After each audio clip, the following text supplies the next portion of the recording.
Welcome to Cougars on Cougars, episode 18. This is Jess. I am Mary. We are happy to be here. We're going to start with our notable quotable.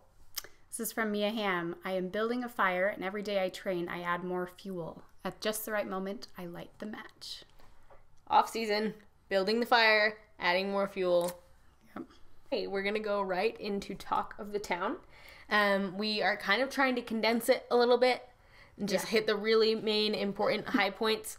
So we're going to start with the State of Sport Awards that the governor holds every year.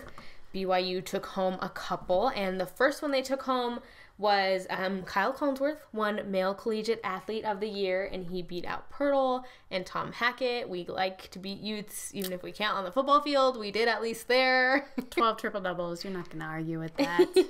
Good job, Kyle. And he did tweet about it. He said, any award is a team effort. Thanks for the help on winning Utah Collegiate Male Athlete of the Year. So it was fan voted. I do like that he said that too. We should have used that for a quote of the week. Dang it. Any award is a team effort. It's a winning attitude, Kyle. And then the other award that we got that night was from Tanner and Mitch for their Hail Mary catch against Nebraska. What did Tanner and Mitch do? Yeah. Yep, and they beat out, again, Tom Hackett's fake punt, and then the U of U's win at Duke, men's basketball. So congrats to those guys. Yes. Some other big news out of football this week. So our show aired on Tuesday, and I think it was also Tuesday that we found out that Tejan Karoma is coming back. So we said that there was uncertainty surrounding it, but Kalani apparently, reportedly, welcomed him back at a team meeting last week, and he will be playing. We will have our center. So that's a big deal. Yeah. We really needed him. I mean, that was going to be a potential problem spot next year. So it's nice to not have to worry about that. Yeah. So good job, Tejan. Way to come back. Yes. Also this week from the Fan Fest that I went to, this is during the Lehigh one that he tweeted it out. He said, to commemorate the life of my brother Dexter, I'm officially changing my number to 7 this year. So from 4 to 7. And I think he and Bohaj just switched. Yeah. Taysom never tweets, so you know that when he tweets, it's going to be kind of a big deal. So yeah, cute little picture of a mini football helmet he signed. He is now Taysom Hill, number 7. Get rid of those number 4 jerseys. Just kidding. Don't. You can be Fred Warner still, and you can be Bo, but you cannot be Taysom with that. So yeah, I mean, I think that's such an awesome idea for him, because he'll see that number every day. You know, when have he's something to practicing. play for. Yeah, some extra motivation. So yeah, that's very really, cool. really nice sentiment. What else? Johnny Linehan, also sticking with football. Johnny Linehan got a scholarship. So I don't think I realized that he wasn't playing on scholarship. Obviously, he wasn't for rugby, because the rugby team doesn't get scholarships. No scholarships, just championships. But yeah, exactly. But he tweeted out that today was a day that he'll never forget. I can't even describe how much of a blessing this is for me. Grateful to be a small part of BYU football. It's always so exciting to see kids who don't have scholarships get scholarships. I know. I wish someone had a video of that. That changes your life. So congratulations to Johnny. It's a lot of hard work to get there. He deserves it. Good job. So the other thing that's been all over the place this last week is Jabari Parker. The other person who's been all over the place this week. He has literally been everywhere. Yeah, like this whole last week, there's been like something every day. I'm doing something different. So I think the first tweet we did see came exactly 1 week ago, and he was spotted playing basketball in the that looks like the RB, doesn't it? Yeah. Okay, so first sighting. What's our next sighting? So then we had a picture of him with the guys at the Marriott Center. Okay, so pick up basketball and then actual basketball. Jackson Instagrammed a video of Jabari passing to Gavin Baxter, who took it baseline and dunked it. Yep, and Nick Emery got in on that passing action too. It was a beautiful sight into what would have been our next Jabari sighting. So RB, Marriott Center, and now he's made his way down the street to UVU. Here he is with Jake Toulson, and Connor Frey was also tweeting and Instagramming with him. So that's his third stop. This is my favorite one. At BYU Swag on Twitter posted that Jabari visited his neighbor yesterday and was shooting hoops with the neighborhood kids. Just so out on a basketball hoop. RB, Marriott Center, UVU. Random neighborhood. And now, today, apparently he also plays football. So BYU Football Video tweeted out a video of Jabari with the one-handed catch. Calling him Odell Beckham, a couple pictures with him. So he is getting around. I kind of thought that maybe he was going to be here for like a weekend or a few days, but he's... It's been a week. Like, who knows? Are we going to get another one tomorrow? I don't know. So what I heard is that he's cousins with Harvey Unga, and Harvey Unga he was visiting him, which is fine. That makes sense. But it kind of seems like an extended visit. So I think everyone's kind of wondering what's going on. So if you have the scoop on that, remember, we're not insiders. We don't know. Let us know. It's just kind of fun to see it pop up every day. Speaking of Jabari. So there's this Twitter account that is really funny. It's called Boring Jabari. Yes, it has inspired our next segment. Yes, so Jabari Parker is not known for being, too flashy or outspoken or anything like that. Yeah, no, it's just super quiet and humble and it's great. Even keel. So there's this parody account that's called Boring Jabari. You can follow it on Twitter. It just tweets out funny things that... Just making fun of him and how boring his life is and the ridiculous things that he says. Like this one says, I stayed up past my 10:30 p.m. bedtime. It was so worth it. Or this one, the key to success is having your toaster set to 3.5 and not 3. So as you can see, really exhilarating tweets, and we've kind of been inspired by this for a while, and we wanted to put a spin on it and have a boring Jimmer segment. Yeah, we always mention when Jimmer tweets, so we're like, it's just like the boring Jabari Parker account. It literally, and it's so funny because it's his real account, but it's just like the parody account. It's just Jimmer. Bless his heart, and we love him so much. We're not making fun. Everybody we are loves making Jimmer. Fun of him. Well, we're laughing with him, not at him. We asked a few people we know love Jimmer to read some of his tweets, so enjoy that. Always tough waking up early on a rainy day. Me too, Jimmer. Me too. Watching hashtag LDS General Conference with @WhitneyFredette. First one, hashtag Happy Halloween. What's up with the hashtag? Everyone was tweeting that night. No, with the hashtag. Time for a Costco run. I need some snack recommendations. Giants and my fantasy team struggled today. In Baltimore for our game tonight, period. Well, we don't normally play in Baltimore. Tweet ever. We don't normally play in Baltimore, and the NBA had to tell everyone we were there. No one cares. No one cares. Yes, they do. I really don't need the temperature to ever get above 80. What an amazing first weekend of games. And lastly, my favorite Will Smith movie is definitely Pursuit of Happiness. Watch it every time it's on TV. Yeah, that's because it's an amazing movie. Super motivational. I have 237 Again, back likes. at it again with the period at the end of the tweet. 237 likes on that one, so No way. obviously people liked that. No way. Not that boring. That's all. I don't have boring tweets. You do. Thank you to everyone that read those tweets, especially to Whitney and Jimmer Fredette. Yes, they were really great sports, and we're glad that Jimmer had the chance to defend himself. Yeah. And in his defense, he does tweet that stuff, and he does get 237 retweets and likes. So you keep being you, Jimmer. We wouldn't have you any other way. So that's that. Sticking with basketball, we are going to do a new segment called New Cougs on the Block, where we get to know some of the new talent that we have incoming this next year for football and basketball, hopefully. This one is for basketball. We talk with Greg Talbott, who I know we were both I was in the BYU broadcast program, he was in the Gonzaga program, and Gonzaga came down to BYU and worked with us for a little bit.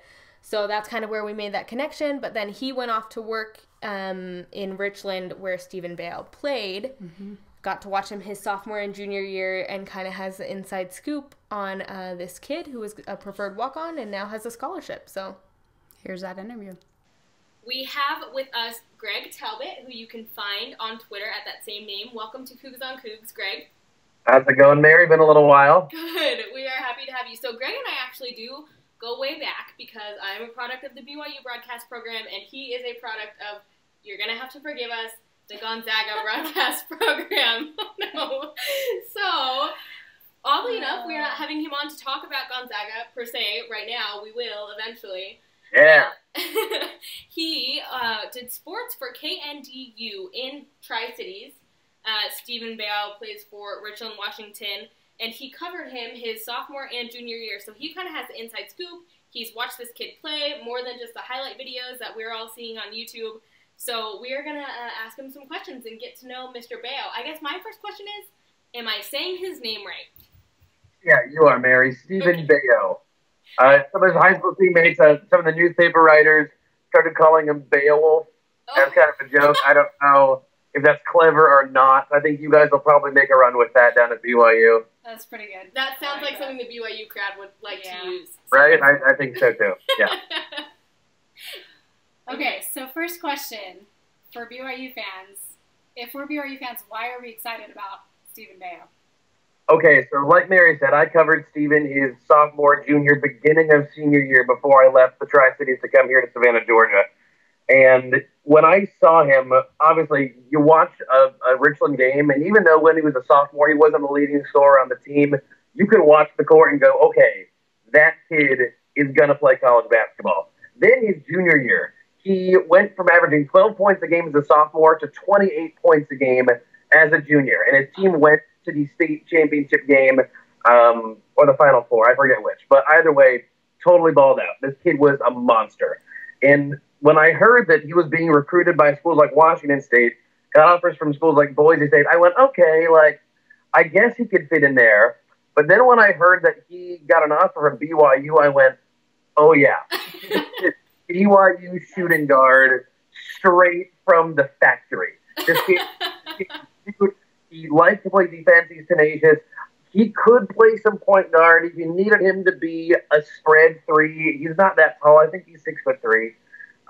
But this kid is a born and bred shooter with range, with distance, and I could not have thought of a better fit for him than the BYU offense. And it makes me a little nervous as a Gonzaga fan.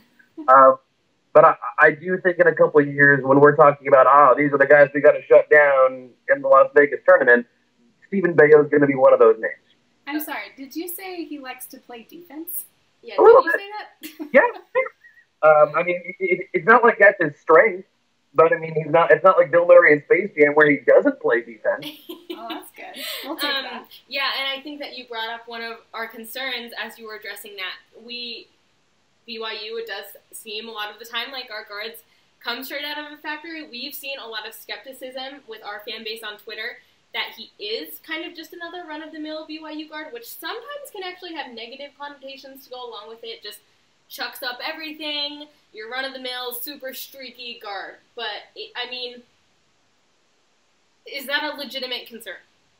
I think streaky is the wrong word, and I think run-of-the-mill, if you're talking about a guy like Steven Beo, is a compliment to just how good a shooting program BYU has been over the last 5-10 years. Because if a guy like Steven Beo is a run-of-the-mill shooter, the rest of the WCC has serious problems on our hands. Because I'm not sure that he's going to be a guy that I'm not sure in a couple of years you guys look at him the way we looked at Kevin Pangos. But I think he's eventually going to be your starting two, maybe your sixth guy, your first guy off the bench.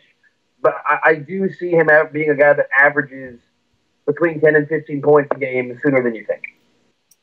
So is he a guy that you see better off the dribble or catch and shoot? What do you think? That kid in person was the best guard I'd ever seen who was able to completely create his own shot. Ooh, we like guards who can create their own shots. Yeah.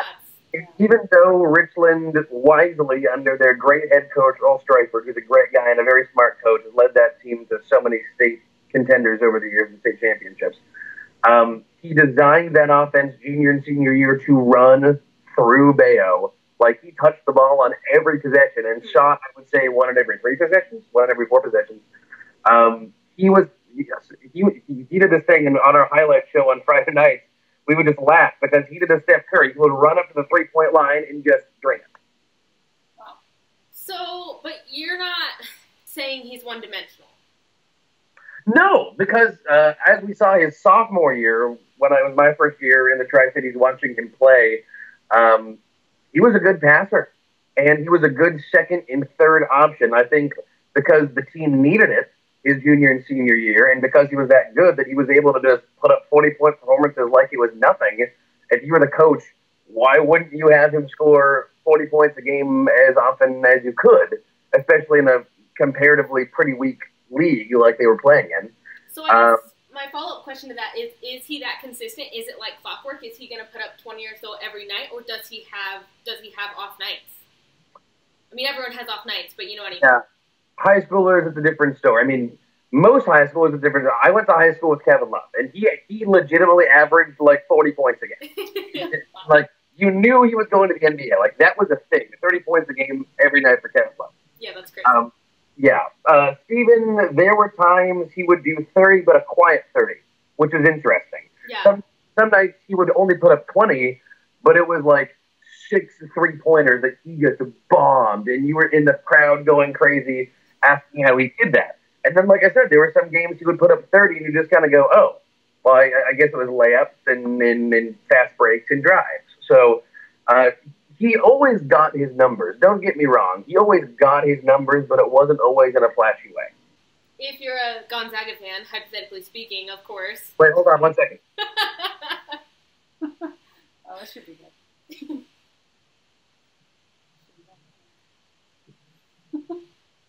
We interrupt this interview to bring you Gonzaga basketball. I need one of Sorry. those, but not that says Gonzaga. Okay, so, right, of course, hypothetically speaking, Gonzaga fan here. Right. Why are you scared of him? What worries you most being in our same conference? Well, from Gonzaga history, Mary, I know that we talked about this when we hung out at BYU, when Gonzaga came down here to BYU and we all met, we hung out with your broadcasting program. That was back before 1 year ago. And all of a sudden, for the 2016 season, Gonzaga, for the first time in history, was like, oh, I guess we should start being good at three-point defense.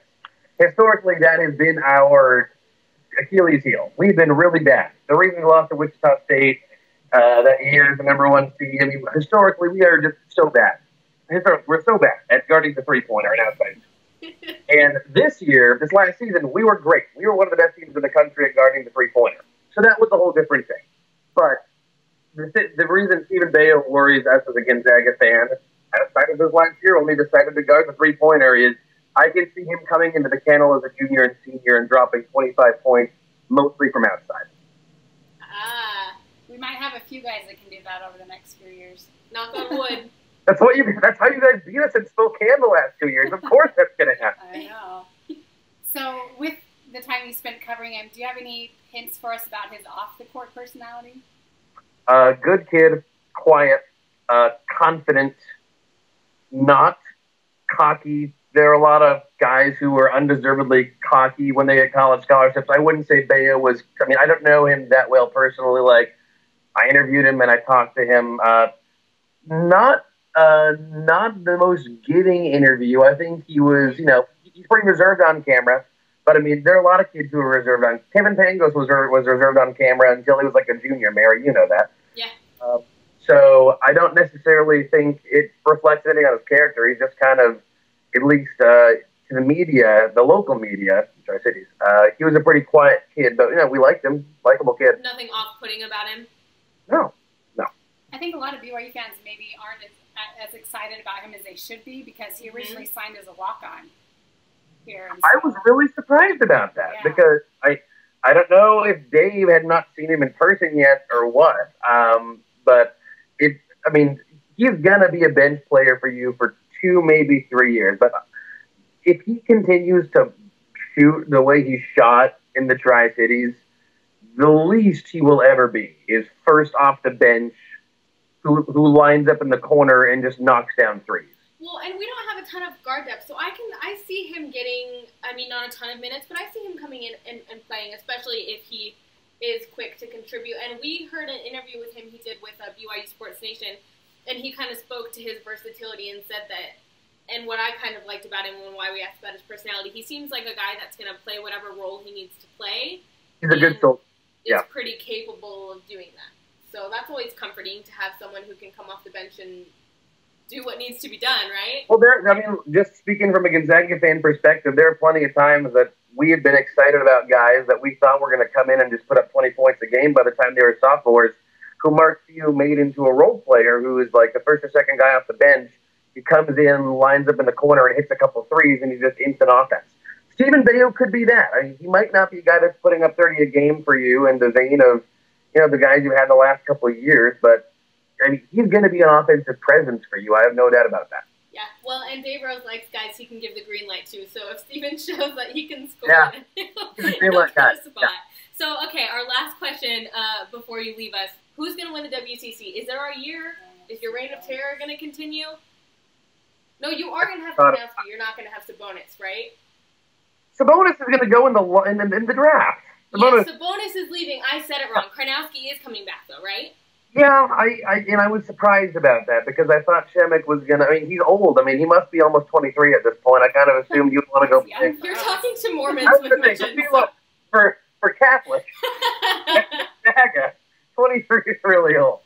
I would say, yeah, I mean, it sounds like... I mean, I haven't been keeping up because, like I said, we were just so excited to even make the tournament this year after the bad year we had. I wasn't even thinking about next year. That's so far off my radar, especially now that I'm on the East Coast. It sounds like Shemek's coming back, and that is cool. I don't know. My initial inclination is to say you guys are going to win the regular season, and we're still going to make the tournament for the 19th consecutive year. Yeah, eventually we're going to have to get you in Vegas. We're putting that on the record. And by the way, to talk about just briefly, I don't want to hijack your guys' show, but when Mark Few a couple months ago said the rest of the WCC needs to get their you-know-what together. Top three. And not just the top three. All of a sudden, we saw a couple cool hires in the WCC, and the fact that USF shouldn't be a stomping mat, and neither should Santa Clara, and the fact that we're starting to see a couple more high-profile hires like we did at the University of Portland over the South season, that's only good from the conference. And again, I don't care. Gonzaga saw their streak of regular season conference championships end a while ago. I don't care if we win the regular season. I want us to go to the NCAA tournament. I think most Gonzaga fans feel the same. So, the more high-profile hirings, the more success for the rest of the league, I think we can all agree is for the best. Oh, yeah. Mark Few needs to speak out more often, apparently. Yeah. Well, he doesn't talk a lot. So when he says something real and everyone else appreciates it, that's something we can all get on board with. Yeah. Agreed. Okay, well, Greg, thank you for joining us. We are anxious to see what Steven Beo does, and we feel like we know him a little better now. Well, thanks to Greg for coming on. I think that we heard a lot that we can get excited about in that interview. Yeah, people should be excited about this kid. Keep riding that hype train for BYU basketball. He might be the next Zach Sellius. Whoa. He could be. Come off the bench, make some threes. Yeah, I don't think he can play the stretch four like Zach. Let's not talk about Zach. I'll get sad. Okay. Sorry. He leaves. He leaves. Wednesday. Oh, okay. Well, anyway. Sorry. Sooner he leaves, the sooner he comes back. That's a way to look at it, I guess. Yeah. Okay, so now we are going to jump into Raising 'em Right. It was a good week to do that with all the fan fests that were going on. We saw a lot of pictures with cute kids and BYU athletes and Cosmo and all sorts of fun stuff. So we want to start with a tweet from Tanner Mangum this week, who said that I recently learned about a couple expecting twin boys. They already have the names picked out, Taysom and Tanner. None of us are as true blue as that. That's pretty adorable, though. That is kind of cute, and it works. Yeah, it does. So there you go. So that leads us into someone who actually did have twins already, Taylor Joyce. He is at TayJoyce88 on Twitter, and these are his adorable kids. He now has 3. I believe his oldest boy's name is Jackson, and then you've got the 2 twins whose names are not Taysom and Tanner, but they are. Tatum is the girl and Riggins is the boy, and they've got their BYU hats on. And we also saw another picture of them at FanFest. Yeah, so who were they with? With the cheerleaders? Mostly with Jackson there, yeah, with Tanner and Taysom, cheerleaders. So they made the rounds during FanFest. Cute kids at FanFest. And then we also have a picture from Lauren Smith, who sent us a picture of him with his grandson all decked out in BYU gear. Raising him right. That looks like it's at a game, right? Yeah. And then we got some from Scott Hadfield at the games and just wearing their BYU gear around the house. Another really young looking baby. Go Cougars. And then, of course, Jen Holtkamp sent us a couple pictures of her kids at the FanFest. Yep, Brent and Tessa. So there they are with the cheerleaders. So that was really fun. And I know you took your kids, both of them, right? I did, yeah. We went to the FanFest, stood in line a long time to meet some football players, but it was all worth it. So. And there was a lot of fun stuff for them to do, right? So yeah, they had a balance beam, they had face painting, they had balloons, they had all sorts of stuff. So I think the next one is in Irvine, so I will continue to link to that information in our article this Saturday. So keep on sending us your Raising 'em Right submissions. We love to see those cute kids decked out in Cougar gear. That's our show for this week. Coming up, we've got baseball tonight in Salt Lake City against the Utes. So make your way up there and cheer against the Utes any opportunity. And then we play Santa Clara. Baseball's last series is against Santa Clara, and then they're headed into the WCC tournament. And BYU softball, they also won the WCC conference again. Yes, shout out to them. And they're headed to the NCAA regional tournament for the 12th year in a row. So that's in Columbia, Missouri this weekend. So good luck to them. And like we mentioned, the Irvine, California Fireside is coming up, and that's this weekend on Saturday from 1 to 4. FanFest on Saturday. So FanFest is on Saturday, and then they are doing Firesides in California. You know how they're switching from football season to spring. So they're putting on 2, and we are pretty sure that they're both on Sunday. They are both on Sunday. The first one, well, one's at 6, one's at 7. One is in Moreno Valley, and one is in San Clemente. San Clemente at 6, Moreno Valley at 7. And they've just got a selection of current players, former players, and coaches that you can hear from. So if you're in California, either one of those would be great. Yeah, and if you go to those, again, send us your pictures with your kids, or if you have any good stories from those, let us know. I am a fan. Yeah, reach out. I want to hear them. So for today's sponsors, we are sponsored this week by the Warner Brothers. That's all there is to say about that. And there's that tweet got deleted, so you're welcome. Exclusive right here.